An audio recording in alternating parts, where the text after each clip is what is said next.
আচ্ছা দেখো, আমরা যেখানে দেখছিলাম যে এটা যদি আমরা এখন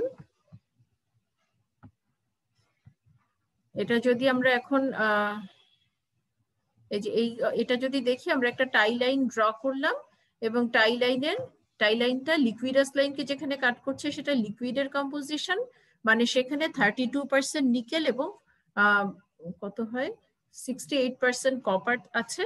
আর এটা যেখানে সলিডাস লাইনকে কাট করছে সেটা হচ্ছে সলিডের কম্পোজিশন, মানে সেখানে 43% নিকেল আর হলো কত হবে 47% কপার আছে। এটা কি সবার কাছে পরিষ্কার? ম্যাডাম এটা কি পুরাই সলিড? यस मैम, কোনটা? এটা যে পুরোটা 43% পুরোটা পুরোটা আচ্ছা। লিকুইড আর একটা পুরোটা সলিড এরকম কিছু? না মানে না না না, এটা এরকম কিছু না। আমি তাহলে তোমাদেরকে আরেকটা জিনিস একটু দেখায় আসি। এটা দেখো, যখন কুলিং এর সময় আসলে কি হচ্ছে মনে করো তুমি, ওইটাই হ্যাঁ, ওই যে 35% নিকেল এরকম একটা মিক্সচারকে তুমি হচ্ছে এখান থেকে লিকুইড অবস্থায়, মানে এটাকে মেল্ট করেছো, এটা লিকুইড অবস্থায় আছে। যখন এটা এ পয়েন্টে আছে 1300 ডিগ্রি সেলসিয়াসে, এটা কি, এটা লিকুইড আছে তাই তো। এরপরে যখন তুমি এটাকে ঠান্ডা করছো, মানে লিকুইড অবস্থা থেকে তো তুমি আস্তে আস্তে ঠান্ডা করছো তাই না, ঠান্ডা করতে করতে করতে করতে করতে লিকুইড, সব লিকুইড লিকুইড লিকুইড লিকুইড এইখানটায় যখন আসছে, এই যে যখন এই লিকুইডাস লাইনটাকে যখন কাট করছে তখন কি হবে, জাস্ট এটার একটু নিচে আসার সাথে সাথেই কি হবে, তোমার সলিডিফিকেশন শুরু হবে। এই যে সলিডিফিকেশন, এই যে ডট ডট ডট ডট গুলা দিয়ে, মানে কোথাও কোথাও সলিড ফরমেশন শুরু হবে। এই যে লিকুইডটা আছে না, এই যে পুরাটাই তো এখন মোটামুটি এখনো অনেকটাই লিকুইড, আর কিছু কিছু জায়গায় যে ব্লু গুলা সেগুলা সলিড হয়েছে, কিছু কিছু জায়গায় ব্লু গুলা সেগুলা হচ্ছে সলিড হয়েছে। হ্যাঁ, তাহলে এই যে লিকুইডটা আর এই যে সলিডটা সেটার কম্পোজিশনের কথা বলছি। এই লিকুইডটার মধ্যে তোমার 35% নিকেল আছে আর বাকিটা কপার, আর এই যে সলিডটার মধ্যে 46% নিকেল আছে, বাকিটা কপার। আর একটু নিচে যাই, আরো ঠান্ডা করলাম, আরো ঠান্ডা করে এখন হচ্ছে আমরা আরো একটু সলিডিফিকেশন হলো, হ্যাঁ এই যেগুলো বাড়ছে সেটার মধ্যে কম্পোজিশন কেন চেঞ্জ হচ্ছে সেটা আমরা আসতেছি, কিন্তু যেহেতু ওই জায়গাটা কনফিউশন হচ্ছে সেজন্য আমি এখানে আবার আগে আসলাম। তাহলে যত তুমি ঠান্ডা করছো তত কি হচ্ছে, সলিডের পরিমাণটা বাড়ছে। ওই যে আমি এই কম্পোজিশনটার কথা বলছি, এই লিকুইডের মধ্যে কতটুক নিকেল আছে কপার আছে, আর এই যে সলিড হচ্ছে সেই সলিডটার মধ্যে কতটুক নিকেল আছে কপার আছে, একটা সময় গিয়ে পুরাটাই সলিড হয়ে যাচ্ছে। এখন কি বোঝা যাচ্ছে? জি ম্যাম, বুঝতে পারছি। হ্যাঁ, তাহলে আমরা এইটা দেখছিলাম। হ্যাঁ, তাহলে আমরা এখন এটাকে একটা টাই লাইন টেনেছি এখান থেকে, কিন্তু তোমরা যদি গ্রাফ পেপারে করে থাকো তাহলে বুঝতে পারবে যে এই যে এইখানে যেখানে গিয়ে কাট করছে সেটা হচ্ছে তোমার, তুমি গ্রাফ পেপারে এরকম একটা হরাইজন্টাল লাইন টেনে দেখতে পারো যে যেখানে কাট করছে সেটা তোমার দিবে হচ্ছে লিকুইডের কম্পোজিশন, আর যেটা হচ্ছে তোমার সলিডাস লাইনকে কাট করছে সেটা হবে সলিডের কম্পোজিশন। এখন যখন তোমরা নিজেরা গ্রাফ পেপারে ড্র করবে তখন এক একজনের রেজাল্ট এক এক রকম আসতে পারে।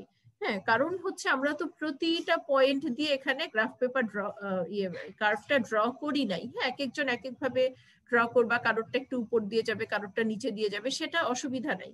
হ্যাঁ, যে যখন আমরা নিজেরা এরকম প্র্যাকটিস করছি তখন কম বেশি হতেই পারে, এবং একজন আরেকজনেরটার সাথে মিলাতে যাওয়াটা হচ্ছে ঠিক হবে না, কারণ হলো সেটা এক্সাক্ট রেজাল্ট দিবে না। যদি আমরা প্রত্যেকটা পয়েন্টের ইনফরমেশন তোমাকে দিতাম যে হ্যাঁ প্রতিটা পয়েন্টে টেম্পারেচার এত, কম্পোজিশন এত, তখন তুমি একটা পারফেক্ট গ্রাফ ড্র করতে পারতা। তখন হচ্ছে আমরা সেটা থেকে যেটা ড্র করতাম সেটা সবার হয়তো সেম আসতো। মানে এক্সামে কি এসব গ্রাফ আসবে? হ্যাঁ, আসতে পারে। মানে গ্রাফ আঁকতে বলবে নাকি কিভাবে আসবে ম্যাম? আচ্ছা ঠিক আছে, আগে আমরা একটু জিনিসটা শেষ করি, তারপরে মনে করো যে কিরকম আসতে পারে সেটা আমি তোমাদের কিছু করাই দিব, এক্সাম্পল করাই দিব, যে হয়তো ফেজ ডায়াগ্রাম ড্র করতে বলা হতে পারে। হ্যাঁ, কিছু ইনফরমেশন দেয়া থাকবে, সেখান থেকে তুমি ডায়াগ্রাম ড্র করবা। ঠিক আছে, কোনো ভয়ের কিছু নেই, একদম সোজা। আমরা কি পরের স্লাইডে যাব? এটা বোঝা গেছে? সবাই কি লিকুইডের কম্পোজিশন আর সলিডের কম্পোজিশন জিনিসটা বুঝতে পেরেছো, বের করতে পারবে?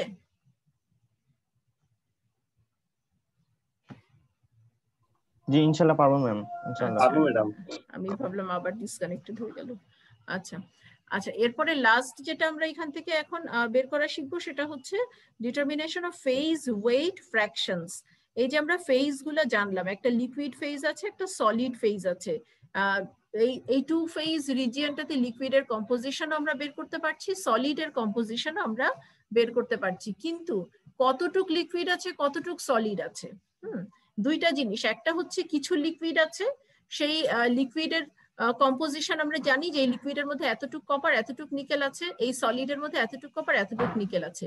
কিন্তু যে কোনো একটা জায়গায় মনে করো এরকম একটা টেম্পারেচারে বা এরকম একটা টেম্পারেচারে বা এখানে বা এখানে এরকম একটা টেম্পারেচারে সলিডের পরিমাণ কতটুক, মানে পুরাটাই কি সলিড হয়ে গেছে প্রায়, নাকি 99% সলিড হয়ে গেছে, পুরাটা তো সলিড হবে এই লাইনটা যখন ক্রস করে যাবে এখানটায় আসলে, আর মোটামুটি পুরাটাই লিকুইড থাকবে এখানে, কিন্তু এই মাঝখানের যে জায়গাটায় কত পার্সেন্ট সলিড কত পার্সেন্ট লিকুইড আছে ওভার দ্য টেম্পারেচার রেঞ্জ, সেইটা আমরা জানতে পারি এখান থেকে। হ্যাঁ, এখানে একটা পার্টিকুলার টেম্পারেচার ধরা হয়েছে, ওটাই ওই যে যেটা আমরা আগে দেখছিলাম সেটাই, এই টিবি, এই টেম্পারেচারটা।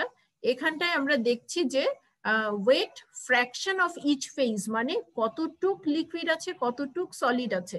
এখন কিন্তু আমরা লিকুইড সলিডে কপার নিকেলের পার্সেন্টেজের কথা বলছি না, এখন আমরা বলছি কতটুক লিকুইড আছে, এটা কি 40% লিকুইড 60% সলিড, নাকি 50% লিকুইড 50% সলিড। ঠিক আছে, সেইটা আমরা দেখছি।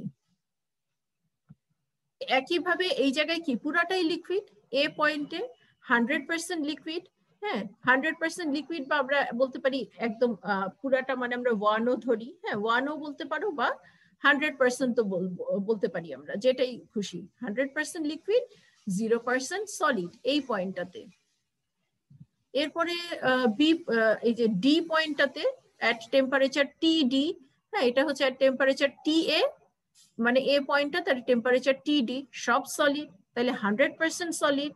হ্যাঁ, এখন সেই সলিডের কম্পোজিশন কিন্তু আমরা সেটা নিয়ে এখন কথা বলছি না, আমরা বলছি কতটুক সলিড আর কতটুক লিকুইড। তাহলে এখানে হচ্ছে 100% সলিড 0% লিকুইড, এরকম একটা জায়গায় এসে এই জায়গাগুলোতে সমস্যা হয় না, পুরো লিকুইড জোনেও সমস্যা নেই, পুরো সলিড জোনেও সমস্যা নেই, সমস্যা হচ্ছে মাঝখানের যে জায়গাটা, যেখানটায় শুধু লিকুইডও নাই শুধু সলিডও নাই, দুটাই আছে, টু ফেজ রিজিয়ন, লিকুইডও আছে সলিডও আছে।